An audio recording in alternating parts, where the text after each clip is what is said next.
Welcome to the next episode of the Marianne Hickman Show. Today's episode is with Brandon Gustafson. Now, if you're like me, you're an entrepreneurial parent. You're growing your business, you're leading your family, and you're trying to find this, what we call balance, I like to call it harmony, in doing all of the things and trying to do them well. And Brandon and I go deep into this conversation and we dive into what really hurts and when life sucks and how to get out of it. So check it out. As always, if you want to look at what our guests are doing, you can check out the links in the description below. Go see what Brandon's doing on YouTube, and maybe this is a space for you.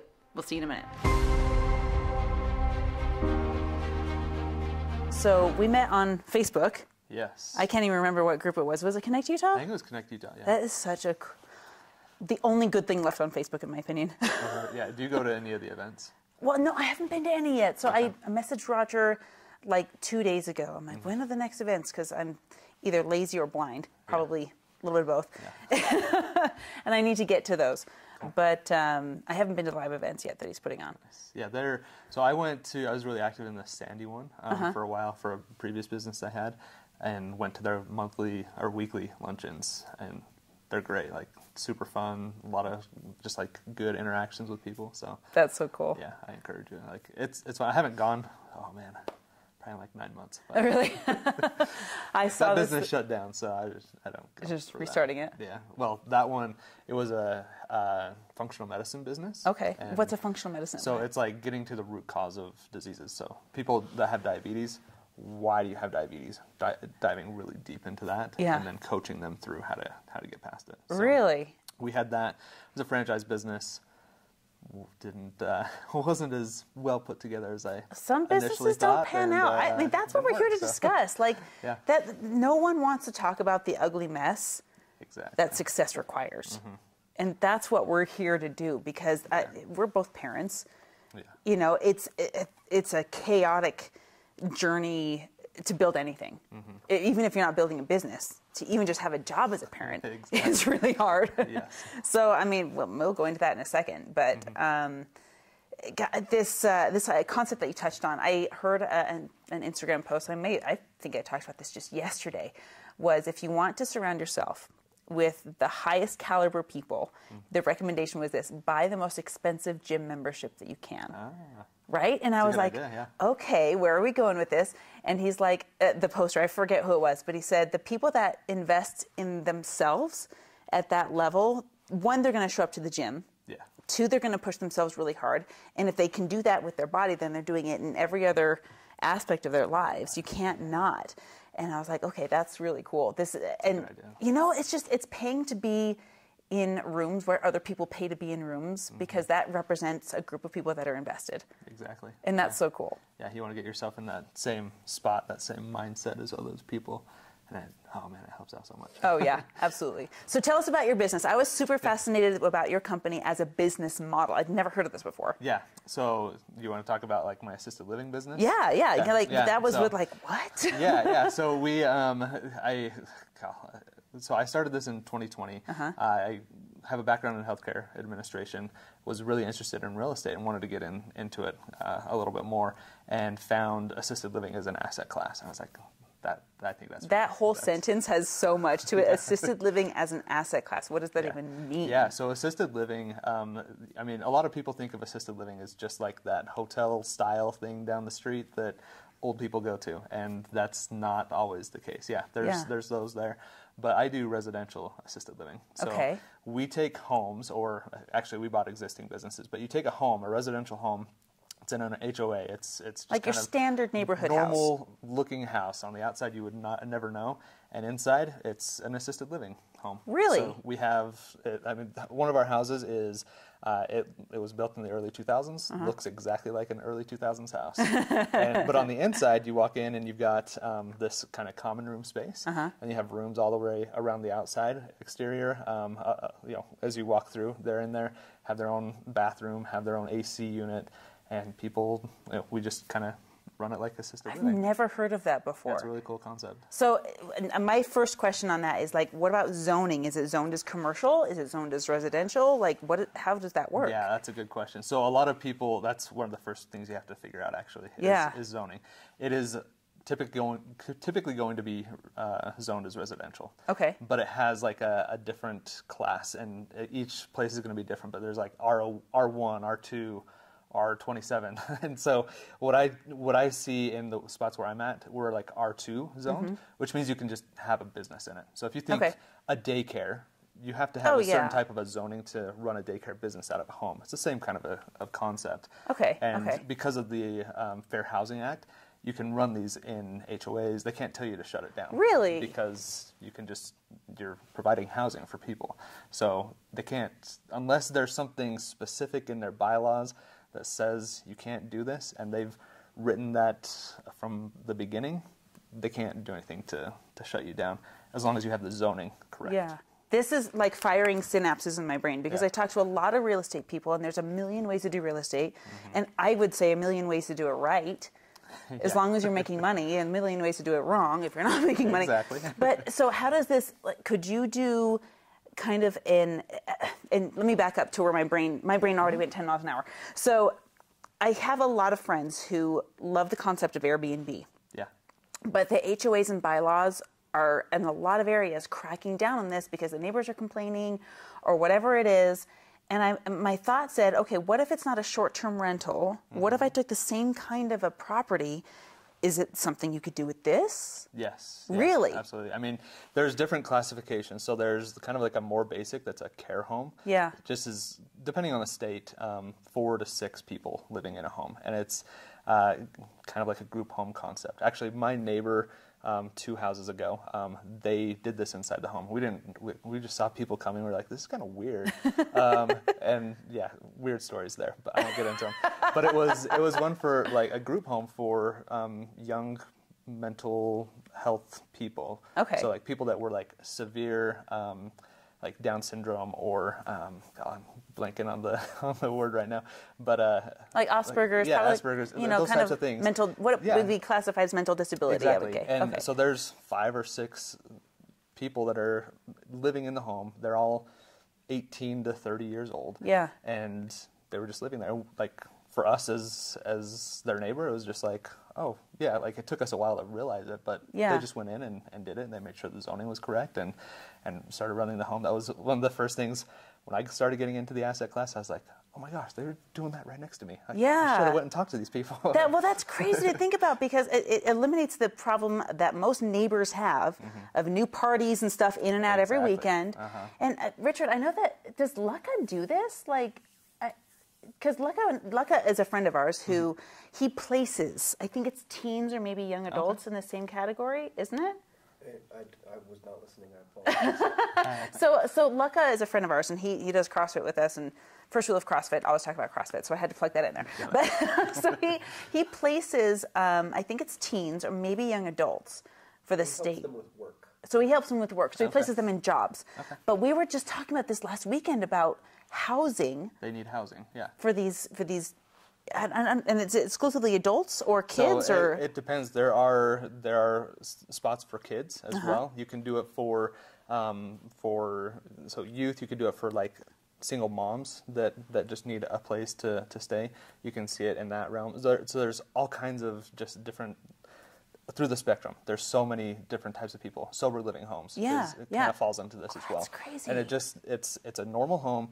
It's in an HOA. It's in a normal neighborhood, and somebody just rents out a bed or rents out a room inside of it. But it's long term, and you're providing that as a service, and so it's very different from Airbnb concept. Because they won't be able to.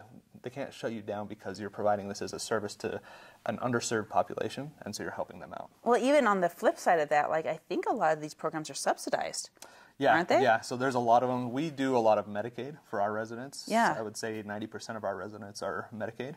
So we get certified with Medicaid. I have a lot of experience with this, so I can go through all the lingo. We get in. We handle that population. You work with. I have a buddy that does sober living, and it's not a Medicaid program, but it is subsidized by the state. And so a lot of that money will come in to them, or they'll get Social Security, and then you collect that Social Security from the person. Wow. So it's subsidized in a roundabout way. Okay, so I'm just putting all the pieces together here because I thought I got it, and clearly I needed to get so much more. So there's multiple different categories of people. There's the elderly, there's the mentally, and I don't know the politically correct term. I'll probably get crucified for it, but there's the disabled mentally that need mental help, whether they're on the spectrum or whether they're in AA or in some kind of recovery or sobriety. So with the different residences, I'm assuming that there's obviously different levels of care that are required. Exactly. Walk us through that. Yeah, so inside of an assisted living, I'll kind of shift this over to elderly care because it's probably the easiest way to explain it. So there's different levels of care, and that's based off of what they need. So you could have somebody that comes in and all they need help is just like, hey, did you brush your teeth? Just like prompting. Just someone to be there with them. To the extreme where you have somebody with dementia. Yeah. And so there's different levels of care. And we do assessments, regular assessments with our residents just to see where they're at in the spectrum. And those assessments are based off of how we're documenting that care. Okay. So if we need to have two people lift them out of bed, or they're toileting and we have to wipe them every single time, or we have to dress them, or we have to bathe them, or any number of things. We want to track every single thing that we do because that depends their level of care. And in a world with Medicaid, that's big. Yeah, it is. It allows us to say we're providing. They were a level 1 resident, now they're a level 2, a level 3 resident. They need memory care. It allows us to go back to the case manager and say, we're doing a lot of work here. Yeah. We need to be compensated for it. And you probably need to hire the right people. You need nurses, like certified healthcare professionals for some things, and maybe for others it's just someone who... And what would be the incentive for someone who isn't a nurse but could be in a center like this and run that? Yeah, so there's different levels of staffing there. So you have, we partner with an RN, and the RN will come in and do those assessments, and they kind of coordinate care with the doctors. Okay. They are in our homes 10, 12 hours a week is all. They don't be there. They're not there for a very long time. We have an administrator they are a licensed person by the state. They go through a certification process, tests and everything. They run the business for us, essentially. So on the admin side. Yeah, they hire the people, they train the staff, they make sure everybody's good from that standpoint. They go find the residents, they bring them in. So you're not even filling these properties yourself? No, we have staff that do it. Okay, keep going. And then below that, you have like the staff that take care. So in a residential home, you're going to have kind of 2 levels of staffing. You're going to have what we call a med tech, or they're med certified, which essentially means they have passed a certification process to be able to pass medications. They know what they're doing. They can administer the medications. They're probably CPR certified. Yeah, exactly. Yeah. They'll get delegated by our nurse, our RN, who says, yes, I have talked to this person. I've explained to them the rules of passing medications, documenting everything. I delegate them to pass medications on my behalf. Below that, if somebody's not certified, they're a caregiver. Okay. So caregivers are still certified for CPR and those types of things. They just can't pass medication to a resident. Okay. So those are at its core like the levels of staffing that we do. And then we'll hire like maybe a housekeeper to come in and clean all the stuff so that our caregivers don't have to waste their time doing that when they might need to go run and wipe somebody's butt. Oh boy, that's not my calling, but I'm glad it is other people's callings. Some people it works, yeah. But that is core. That's the staffing model. Okay, so we've gone through really extensively what it looks like to be, run a care center, and everything over the last few minutes could be cloned into a commercial residence. I've had a couple of grandparents who were in centers like this that weren't residences; they were like the home. We put them in a home. Gosh, that sounds so awful to say. But you've created a different model, which on the surface sounds so much more appealing. Mm-hmm. And also you've made into a commercial real estate business. Like, how did you do that? Yeah, so it's, I don't know how to explain it, but it's interesting. So we kind of compartmentalize them. We own the real estate, we own the business. Mm-hmm. And so we did SBA funding when we went to do this. And this is something they're actually pretty familiar with. Yeah. But you go to them and say, hey, we want to buy this business with this real estate. Right? Yeah, we go to a bank and we say this. And so we're able to purchase that that home with the business with an SBA loan, which makes it so I don't have to go and find conventional lending. You're not getting like a personal loan on your own credit. You're going and getting, this is my business that's buying this property, so it's separate from me. The liabilities are separate. I'm not on the hook. Like that's brilliant. Yeah, and then we'll separate it out even further from a entity standpoint. And one entity owns the real estate, and one entity operates the business. So you've got some passing through from operational, paying rent to your real estate. Okay, so here's Brandon. As well. Here's his company that owns the house. Here's a separate company that owns what's going on inside. Exactly. Okay. Yep. Yeah, and so you just kind of structure it that way, and then you're just kind of building it out multifaceted. So, and then the banks are, I'm sure, loving it because they're like, you can use our money. You have a guaranteed tenant. It's you. Yeah. And your tenant is going to make their rent because they also have subsidies or they're servicing and need. You got a really good population that's very consistent. I mean, this is the other thing that is really appealing about it is you're not dealing with college kids. You're not dealing with parties at all hours of the night. Our facility has 15 residents in it that are all in their 60s plus. Yeah. And there's a few things that go on there, but for the most part, they're pretty chill, and they're not disrupting the neighborhood, and they're not driving either for the most part. And so there's not a bunch of we're cars not clogging outside. up the streets or anything like that. Yeah, so that's crazy. It's great. Yeah. Man, okay, I'm so fascinated by this model. So tell us about the horror stories. What was like? What's been the craziest thing as far as business goes, especially when it comes to balancing with your kids? How many kids do you have? I have 2 kids. Okay, so how old are they? 10 and 6. Pop quiz, right? You're like, I don't know. don't ask me their birthdays right now. So you've got a 10-year-old and a 6-year-old. You're a dad. You're running these businesses. You're doing it yourself, which is always more than a full-time job. Yeah. Like, what's been one of the hardest things about that? So we do them out of state. So having them be out of state is actually, like, there's good and bad about it. One is, like, if there's an issue, I can't run over really quick and fix it, which is nice, but also I can't run over and fix it, which is kind of stressful. So we've had staff, like our facility administrators, quit on us and just be like, I'm done. I'm moving back to Hawaii. Like, I'm gone. Turns out I hate wiping butts. Yeah, exactly. And I'm out of here. And you have a certain amount of time where you can where you have to where you can't operate without that administrator. It's like they give you 30 days, and it's like if you don't have that administrator in place, we're pulling the license. You can't run this business. And what do you anymore. do? What does everyone do? They're like homeless at that point. You have to send them back to their families. And what if they don't have families? Yeah. So it's super stressful. So I mean, in that case where you shut down, you have to give them notice and help them find new homes and things like that. I've talked to people that have had to shut their facilities down and or have decided to move on to a different thing, and it's a process to get people into because it's not just homes. Closing the doors of your store and getting rid of the inventory. Exactly. You're like, this is someone's grandpa. Yeah, exactly. You're dealing with people's lives. Yeah. So from that perspective, it is extremely stressful. But in that scenario where we had that person quit, it was, crap, I've got to find somebody. So like I'm getting on Facebook and on groups and just chatting and just being like, maybe we need to shift our model and turn it into Section 8 housing or go to independent living where I don't need an administrator or do something here to change it. And luckily in that scenario, we found somebody new that was able to jump in and be like, oh yeah, let's get it going and didn't miss a beat.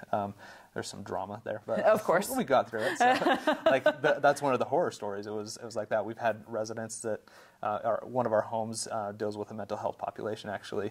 So we've had some drug use in a home. So we've had residents physically push staff, and so it's like, well, how do we deal with that? How do we, the conversation with the resident, the conversation with the staff, so we don't lose a staff member, and talking to the resident and probably evicting them, for lack of a better phrase, but asking, you can't do that, you need to leave now. Right, right. And so some of those scenarios where you're dealing with people, and there's a lot of stuff that happens when you deal with people that you just don't think of. Well, and we live in a really litigious society too, so I'm sure that the contracts that you have to be buttoned up tight, and the the insurances have got to be Yep. their own nightmare. Like, how do you line up all of that? Yeah, so we spend a lot of time building out those contracts, the lease agreements, and we'll renew those on a regular basis. So we do it we write it in a way that's month to month. So it gives us the flexibility if we need to let somebody go. It gives us the opportunity to do that. We renew it on an annual basis, or if they're Medicaid, whenever their rates with Medicaid increase, we'll renew that agreement again. Okay. So it has the correct amount on it. From an insurance standpoint, we initially started working with an insurance broker with State Farm or something like that, and it quickly became apparent that we needed something a little bit more. So we went with a guy that does. There's so much underlying in that sentence right there. It quickly became apparent we needed more. Yeah. That's a whole lot of panic. She was great, but we moved on, found an insurance broker that does commercial style stuff, and he was able to help us get the insurance. At its core, it's not that complex. You have to have workers' comp, you have to have some kind of a property insurance, and then liability insurance. Like, those are the three pieces of insurance. It's just levels of coverage that you're getting, and making sure everything's in place, and all of that type of stuff. Like, you're not gonna, if you go talk to your normal insurance guy down the street, they're gonna have no idea. Yeah. One of our homes is in Colorado, and it's like, hail damage is a thing there. I had no idea. So born and raised, I can attest to that. So it was like, oh crap, yeah, we should probably get some hail damage coverage and make sure we're covered. Flood on the insurance house. is separate. Okay, so you've got this multitude of businesses going. One is commercial real estate, and then you've got your own self as a tenant. Do you ever just buy a piece of property and have someone else repeat your model, so you're only focused on the property itself? We've thought about it. We have not done it yet, though. But I'm aware of people that do that. People that, like, their whole model is going and finding the real estate to do the conversion, because they know the process of that. Or like some of these guys they'll buy hotels, like rundown hotels that nobody's in anymore. They'll grab those, they'll renovate it and turn it into assisted living, get the licensing in place, and then they hire out the operator. The operator comes in, runs the business, and they lease it back from the person that owns the real estate. So that's very common. I've seen a few people do that. I'm not there yet, but it's something I'd like to get into. Yeah, I was just going to ask, what is your long-term vision for it? Where do you see this going? Yeah, so we're shifting. We're in Colorado and Idaho right now. We're going to shift out of Colorado and focus up in Idaho. We just like the market a little bit better. Idaho's hot right now. Yeah, so when we're in the Boise area, we're in Nampa. We really like that, and so we're going to grow there. My goal in the next year or two is to get to 3 to 10 facilities up in the Boise market, and then further expand inside of Idaho as we go, and then maybe we'll drop back down here into Utah. Yeah. We'll see. Idaho's just, we really like it. It's easy to operate. It's pretty close. I've never met anyone that's like, I don't really like Idaho. Yeah, exactly. When I was younger, I was like, Idaho's kind of weird. But not anymore. I like going to Idaho. It's great. So how did you even get into this in the very beginning? How did you get into, like, did you have a mentor? How did you hear about this? Yeah, so like I mentioned, I have a background in healthcare, healthcare administration. I graduated Was this college background, right? Okay. Yeah, so I graduated from the University of Utah with a master's in healthcare administration. I had no idea what I wanted to do with it. What even is that? Like, what is healthcare administration? So it's the business side of healthcare. So it's in the degree that I took, a lot of what they focus on is being a hospital administrator, so running the hospital. But there's so much more to healthcare than hospitals, and I didn't realize that until I got started in it. So I work as a data analyst is what I've done a lot for, like, government programs, healthcare, insurance companies, and those types of things. Is a lot of my background in working in that space. So I had been doing that for a while, and I had always been interested in real estate. And one day, my daughter was sick. It was a Sunday, and so I stayed home from church and just to be with her and hang out. But she was like 2 at the time, so you can only watch whatever is on YouTube for so long.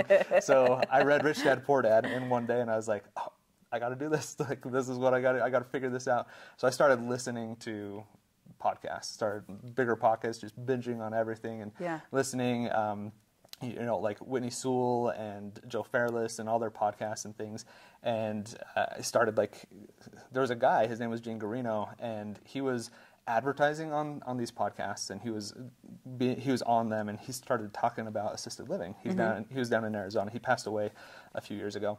But I started looking into it a little more. I was like, like I've got this background in healthcare, this interest in assisted living, or this interest in real estate. Yeah. I think I can combine these two So things. you kind of made this like by yourself. You're like, put two and two together.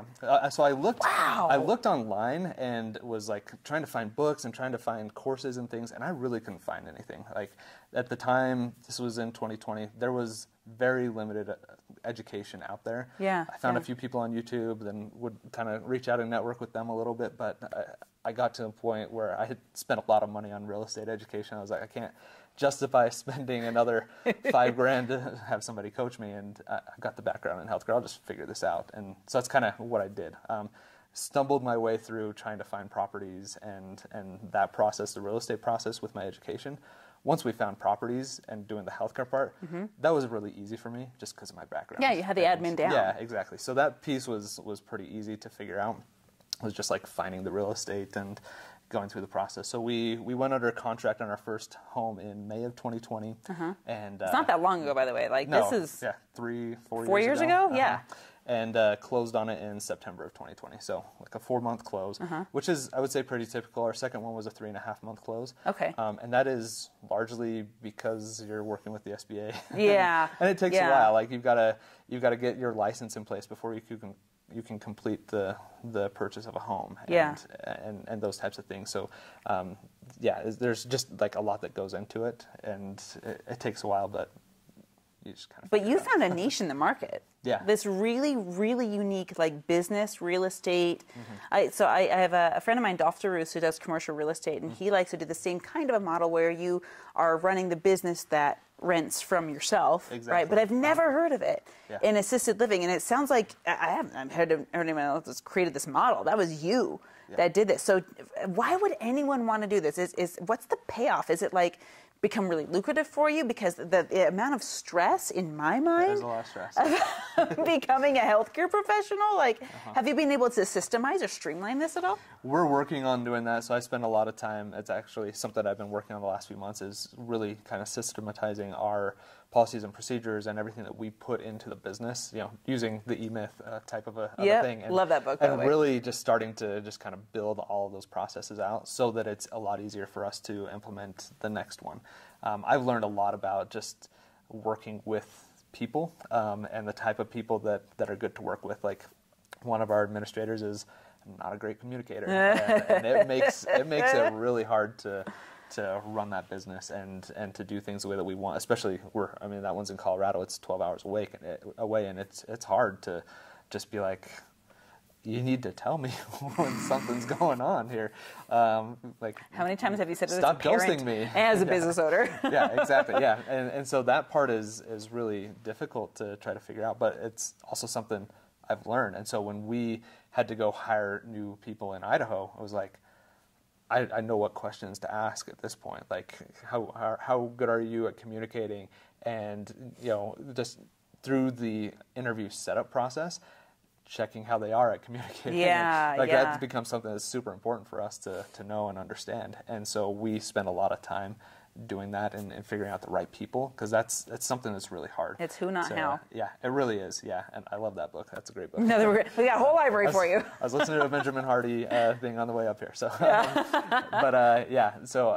like that's one of those things where you just kind of have to figure out how to systematize those things. We're in the process of getting there, and then once we sell Colorado, I think we're in a better spot to further expand in Idaho because of that, because we're spending some of that time getting those things in place. Are you looking at like licensing or franchising this model someday? I have had questions with people about that. Yeah? I don't think I would franchise it. That comes with so many things. Yeah, there's a guy down in Arizona that is doing this. He's building a franchise model. I've had conversations with him, and I don't think I'd want to do that. Really? I like the idea more of licensing out what we do, or even that guy that I mentioned that they buy the properties and they find operators to just just run the business themselves out of it. Those are the models that I like, and doing things. The other thing is, right now, like, I'm very, despite being out of state, I'm pretty involved in the business and what's going on and everything that's going on there. And I don't want to do that anymore. I want to. It's time to level up. Exactly. Yeah, I need to build people. I have administrators that do a lot of the work for me, but still, a lot of that still will trickle up to me, and I still have to handle stuff that I would prefer not to, because it's time consuming. So maybe he's hiring. Yeah, maybe.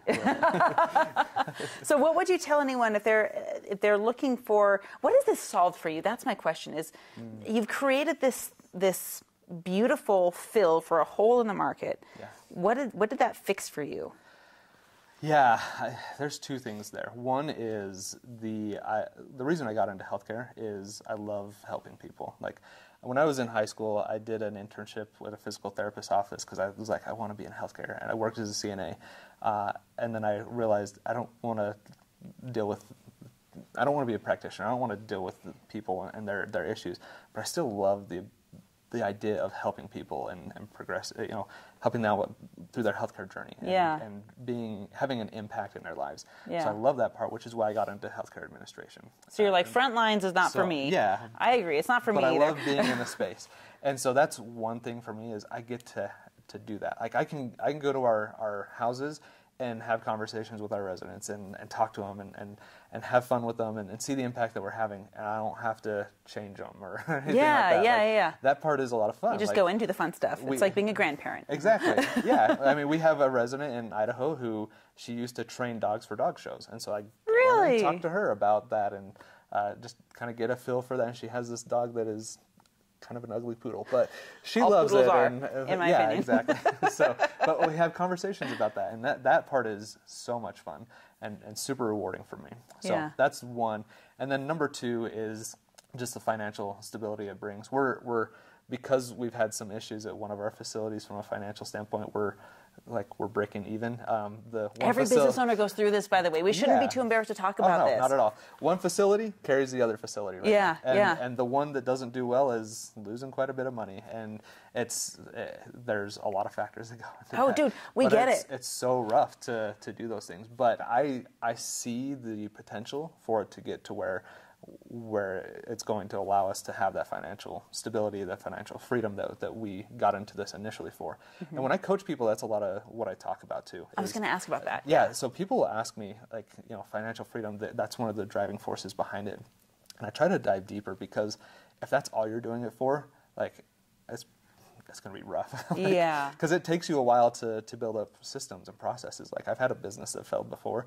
I know what it's like to deal with that and have to sell a home because I've got to pay off all the debts for it. Like, all of that stuff, I understand what goes into it. And so when I coach people, I tell them, if all you're doing this for is financial freedom, then cool, but you got to do it for something else than that. And that's why, for me, talking to people and just the impact we get to have on people's lives, that's much more of a driving force for me than the financial piece of it. Well, I was interviewing a lady by the name of Estee Can, and her podcast actually goes out on Sunday, and you would love it, because there's this portion of there.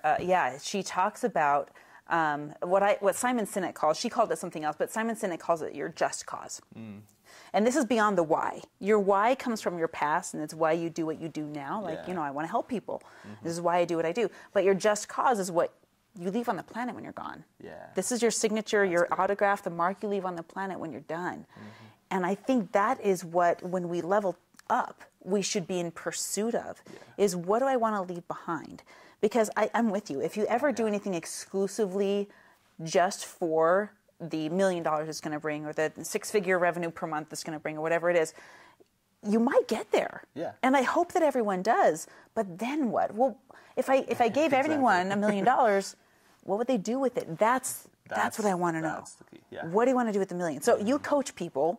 Who comes to you? What kind of people do you coach? So oftentimes they're either new real estate investors that have heard about this, or they're just like, I've been in real estate for a while, I've been doing this, or I've educated myself a little bit and I heard about this.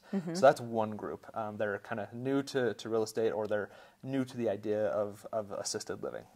So that's one group. The other group is actually nurses. So I get a lot of people that are ask about that. Nurses that will come to me and be like, I've been a caregiver, I've been a nurse for 20 years or whatever, and like I've been in these homes and I feel like I could do it better than most people. And I'm like, yeah, you probably could. Just got bit by the entrepreneurial bug. By the way, that's what the bite looks like. I could do it better. Okay, you've been bit. Yes, exactly. So those are the two kind of key people that I talk to, and it's really interesting to see them come through. I'm coaching somebody right now that's actually very similar to me. Came through healthcare administration and has been successful and working in that industry for a long time and has a lot of knowledge.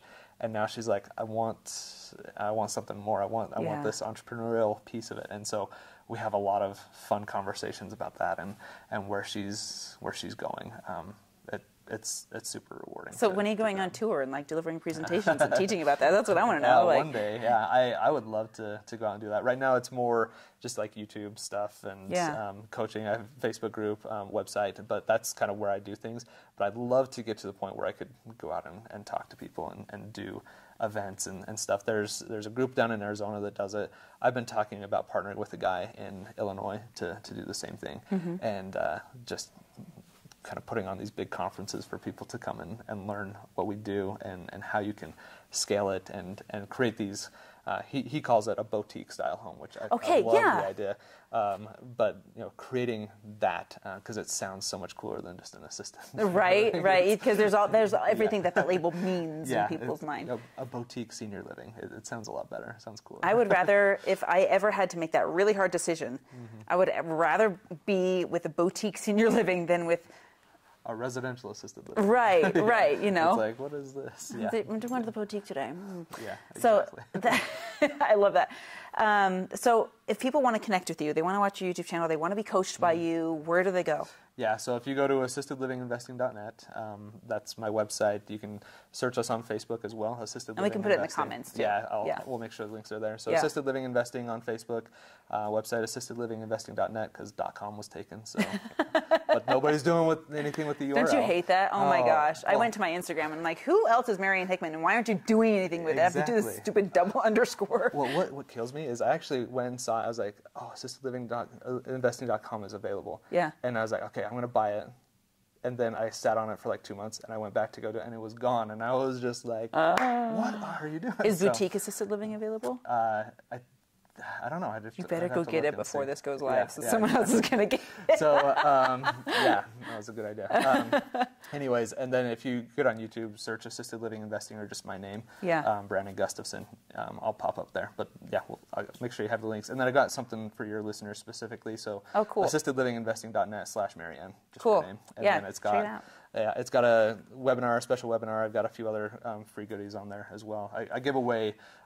What's in the goodies? Tell us what they're getting. Yeah, I have an analytics background, so I built an underwriting calculator, and it is super robust. It's built off a multifamily type of a calculator, so it'll look very similar if you do multifamily. But I like a lot of information into it, so there's a whole spreadsheet behind that sentence. Yeah, I am a data geek, so yes, I love it and, people. And have built this thing. So hold on, I have like my glasses and put those on and put them somewhere else. Wherever. But it's super robust. So I've got a webinar, the calculator, and I feel like I've got an extra video on there that links you back to, I think, talking about Medicaid, because it's something that I talk about that a lot of people in my space don't talk about. Yeah. Because it's difficult, but you can actually be very profitable if you use Medicaid. So if you accept it. Yeah, exactly. Yeah. And so those are all the things that are on there, and then I just have, if you get on my website, there's other free resources that I've got just sprinkled throughout. So. I need to connect you with Lucca, because he does, like I said before, I'm not sure if it's teens specifically or if it's grown-ups, but we were literally in the middle of last week's snowstorm talking about this with our buddy Kyle and Ryan and Lucca about, because Lucca places them in jobs, but there's this whole way to serve that community, not just with jobs, but with healthcare and with placement. And then I've got a couple friends of mine who do, get this. So I've got this a student of mine, her name is Renee, and she has there's lots of words that you're not allowed to use in the health industry, right? But she's very careful. Oh, I know. A stupid litigious society. Yes. But she had an autistic son, and when he was 15, he was not stringing sentences together, but he could speak. I think it was like Hebrew and Latin. Really? Yeah. Oh my gosh. Brilliant human. And she's figured out these ways through experience and testing to reverse autism and to reverse dementia and to reverse Alzheimer's and like rewind the clock using just elimination of parasites and herbal remedies and stuff. I'm like, gosh, there's so much room for collaboration and overlap. And what if people graduate? What if there was a home where people could graduate from mental illness? Where they're at. Yeah. I think it would be awesome. Yeah, so I mentioned I had a business that failed, and it was functional medicine. It was doing that type of stuff. It was like, okay, let's look at your, the spectrum of everything that you are eating and putting into your body. So you had a nutritional element. Yeah, we did. So that was separate from the assisted living. Yeah. But that's something we're doing. But I had a lot of conversations with the franchisor when we were still talking about how we could maybe implement some of that into assisted living. And we never got to that point, but I can see a lot of potential to do that because it is very much diet-based and helping people out. So I use, what's it called? Beamer. It's like a PEMF device. And like I see the benefits of it for me. And my wife is sick right now, and the way that it helps her just kind of clear things out. Define it for PDMF? PEMF. What's it's pulsated electromagnetic frequency. So it's sound therapy. Yeah, it's a mat, and you just lay on it, and it just vibrates you. But you don't feel the vibration. Cool. It just vibrates you at a really like micro So level. okay, now we're going to go into quantum physics and the national. This is the favorite part. Yeah, I love it. So that we used that when I did my franchise business, but I got to keep that when we close the business down, and I use it every day. Like it's such a cool thing. So we're actually looking at implementing that in our facilities because it has so many benefits with diabetics and mental health things, so dementia and those types of things. It can help out so much in just healing the body through diet and through just kind of using those types of methods that just kind of calm our body down and allow it to do the things that it's meant to do and clear out all the toxins and everything. Oh, yeah. Have you ever done one of those, like, those foot spas where it, like, draws out all the crap out of your feet? I've heard about it. Oh, my gosh. I haven't done one myself, to be honest, either. But there's one up down the street. It's like, that came out of me? How come? We own a medical spa just down the road, and we're in this world of, like, okay, regenerative health and preventative health, and how can we actually heal people? Yeah. I'm a firm believer if you can catch a disease, you can release a disease. Oh, yeah, absolutely. So... Yeah. Anyway, so, okay, final thoughts. I want to ask this question. If anyone's ever been in business for themselves, failure happens. Yes, it does. And I don't believe in failure, to be honest, unless I refuse to learn a lesson. Yes. That's where victimhood is. What has been one of the biggest lessons you've learned from when things didn't work? Yeah, that's a really good question. Even if it's with your family or with your business or both. Yeah, there's so many things there. I've learned a lot. So I've had failed businesses and gone through rough pieces. I think just like upfront honesty, communication is huge. Being able to just like own when those things happen and communicate that to people and have those conversations because it's hard. Like it's really tough to have those crucial conversations. Another good book. Yeah, it really is. And it's one of those things that you don't know until you experience it, how to handle those things and how to have that conversation. Like I remember when we decided we needed to shut that one business down, having to have the conversation with my wife, like we either have to file for bankruptcy or we need to sell our home. And filing for bankruptcy isn't really an option for us because we own these assisted living facilities. Like, I have too much equity in here, and so it's not going to work. Otherwise, I'm going to have to pay, $8,000 a month in my bankruptcy, and that's just not an option for us. So we have to sell our home, and like we had built this home, and we had like gone through the process of like living there and building a life there, and we loved it. And then I was like, did you have the two kids at the time too? Yeah. This was like 2 years, a year and a half ago. Wow. And so like it was rough to have that conversation, and now you look at it. The other thing that I've learned is it's not permanent. Yeah, yeah. You get through the issues, because we're at a point right now where we're going to buy a new home, and we're building a new home with a different builder and things like that, moving to a different spot. But like, we're past it now. Yeah, and things, it's fine. Like, yeah, it sucked going through it. It was not fun at all. No. But then you make it through, and everything's fine. And so those are some of the things that I've learned as I've just kind of owned businesses, is you have to have those crucial conversations. You have to be open and honest, and just like accept the crappy stuff that can come from it. Yeah. But also realize that you're going to make it through, and like everything. Yeah, I've learned so much through the entire process, and relationships with people have changed for the better because of it. And it's been a really good, fun experience, even though it was crappy. You never always go up, but you never always go down. Exactly. Yeah. Either. Mm-hmm. That's so beautiful. Well, I'm excited to see what you do. I'm excited to see a speaking circuit. I could see you on so many stages. I was just at a stage down in Fort Lauderdale where they literally created a very parallel, not the same, but it's a parallel business in 15 minutes about kidney care. I don't know if you know who Pete Vargas is. No, he teaches public speaking. I hope to one day have lunch with the guy. But I was in his classroom, and he's like, let's build a business in 15 minutes, because his wife had a kidney transplant, and they required a lot of care, and they built this business about how, I think it was with DaVita. DaVita. Right. They had him come speak. And I don't think they ever took off with this business. It was just an illustration of how fast you can build one. But they built a kidney recovery business for kidney care centers, kidney care that feels like home, for DaVita dialysis centers. And I was just like, dude, that's so cool. This has so much potential, and you're just at the beginning. So it's really cool to just like watch this ground floor establish, and then if you got in front of eyeballs that got in on this, there's so many people. You're serving the elderly, you're serving people that need to make money, you're serving people that need jobs, and they're feeding, like, this is so many people. Kind of a big deal. Yeah, it really is. I'm so excited to watch it grow, man. Cool. Well, thank you for coming today. By the way, we have those links, all the juicy goodies that Brandon brought there, in the links in the description below. Stay tuned, and we'll see you next time.